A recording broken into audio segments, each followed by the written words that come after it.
So, I have a little shock trick for you.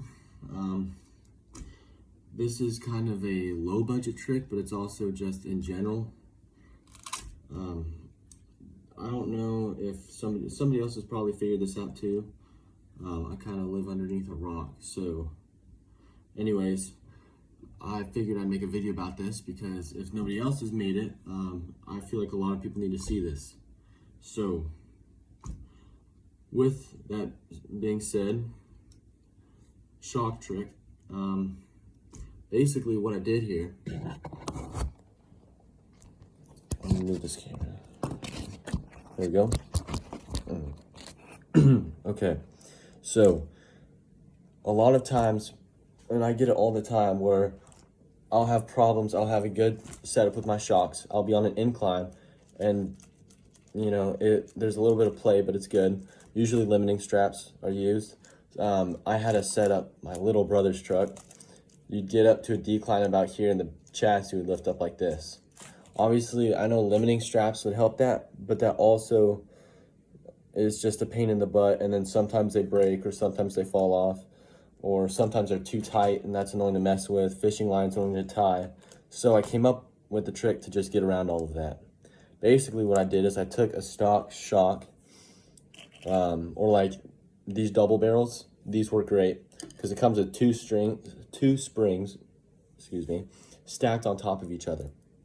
What I did is I took both the springs out, obviously, and I tried running them like this, but they bind. I love the travel, but they bind because the axles don't ever droop straight down. They droop at an angle, and when it tries to pull at an angle, it binds. So obviously you can drill them out, you can make it work. But one thing I like to do, since it's an RC car, it doesn't matter that much. I took just a standard spring that comes with them, and I use zip ties. Now this is gonna sound stupid, but I'll actually pull it up. I use zip ties, and I zip tied the bottom and top of the spring to the axle housing. You can see, I'll show a little picture where I cut the mounts, and then I zip tied it to the frame. Now I did this on both sides, front and rear, and what it showed me is there's no play in the chassis rails. There's like zero play coming up, and there's not a lot of droop, but you still have a good amount of flex.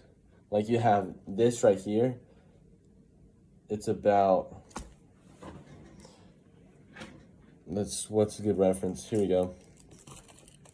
About a little over a 60 millimeter tire, like 64 millimeters.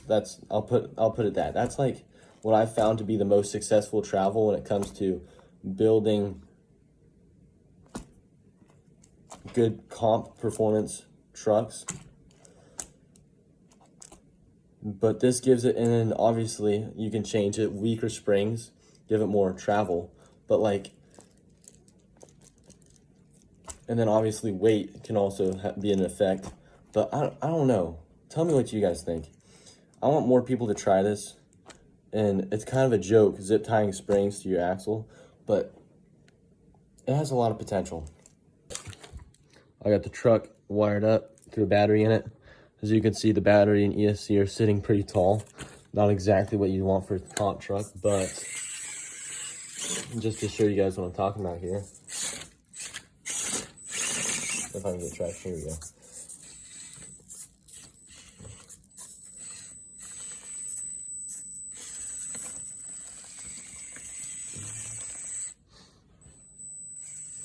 It doesn't, hold on, I'll come back down. When going up slopes, the chassis doesn't fall back, and it just works. It works too well for just being a DIY zip ties and springs. This is great for budget builds. This is great for, I don't know. I just do this in general. I'm starting to do this for more trucks because like this right here, this decline right here, all the time trucks will fall forward because it'll just pick up on the chassis. This right here is in the Endura build. Originally had these mountain shocks on there. Took those off and tried this as an experiment. As you can see, I got the zip ties right there. They're really small zip ties.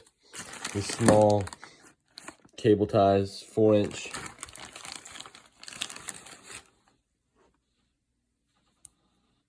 Really, really tiny. Anyways.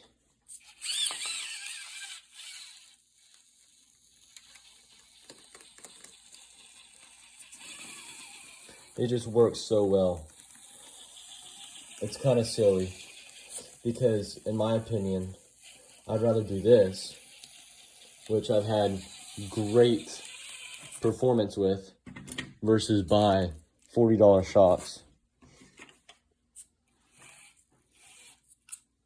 $40, $30, $20 shocks. Shoot, save the extra $20 and just do this. Definitely something to try. Give it a shot. See what you can do with it. Because, and the way I think about it, I honestly look at it kind of like a coilovers on a real truck. Just the only difference is you don't have your separate shocks, obviously. But quick flex test with this truck. This is my favorite spot to do it. Wash both tires. Right about here. And that's about where I like to have my trucks. Maybe a little bit more than that, but like right there is the perfect amount of travel. So it's not too much, or it starts damaging performance, but it's just the right amount. You can't go wrong with it. Here's the other truck, Swamp Kings. It's got brass 5mm wheel extensions. Oh, let me hit this better angle. But yeah, it's about the same. But I mean, that's honestly where it's dialed, in my opinion. For my ride style, this is dialed. But it just works. All right, we're outside. As you can see, it's snowed recently, so there's a reason why I haven't been out here often. But we're gonna test the spring trick on both these trucks. We're gonna start off with just some inclines, then a couple declines, just to see what they can do. Starting off with the brushed kit, I'm just gonna come straight up this rock and try to park up here.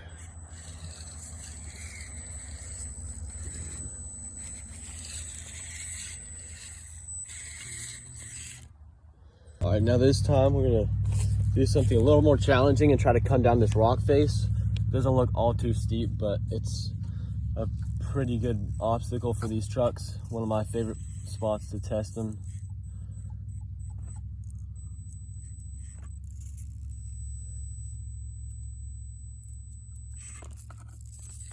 And we're gonna try this again. I'm gonna give it 2 attempts. This could also just be user error, but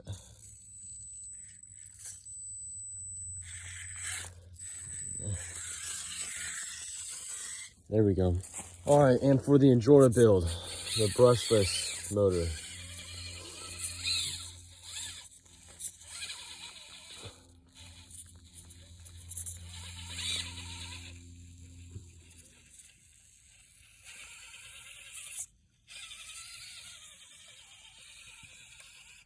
All right, she got up there fine. Now let's test the downhill. Now, just to mind you guys, the electronics location and a ride height can be adjusted with the springs, but these electronic locations are not the most ideal. So that also has an impact on performance.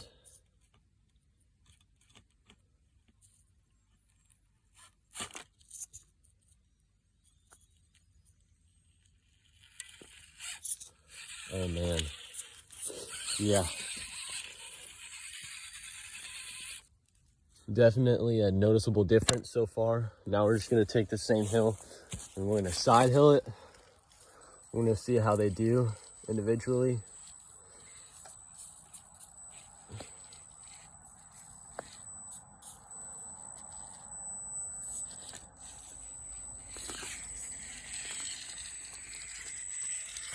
All right, for a new angle, we're making it a little bit more steeper just so we can really test this. Notice the chassis doesn't really lean at all. That's what I'm really liking out of it. So this isn't the heaviest body, but it's still got weight to it. But yet this chassis doesn't lean a whole lot. If you really look at it, there's a little bit, but it's also a really steep slope it's on right now. Oh, that tire's locked up. There we go. But, and for the Enjoy truck,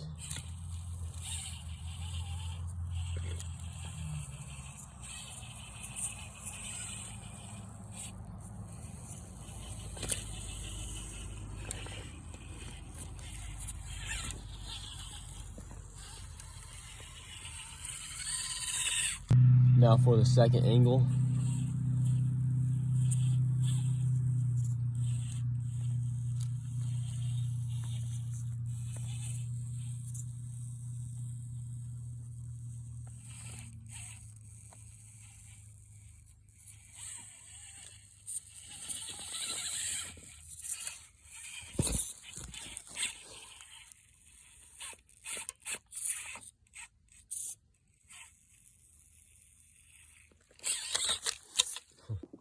All right, we are back up inside.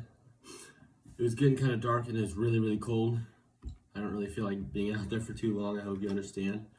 But that's all for today. I really hope that this video has been at least somewhat interesting. I hope that you've learned something new, and maybe I will inspire a few of you guys to try this trick on your own. I'm honestly going to start doing it more often. I'm going to build a comp truck with this. These trucks will most likely stay with it. This one will for sure. This one might change it. But tell me what you guys think. If you have any comments, concerns, send them down in the comments. And with that, that's all I have for you guys today.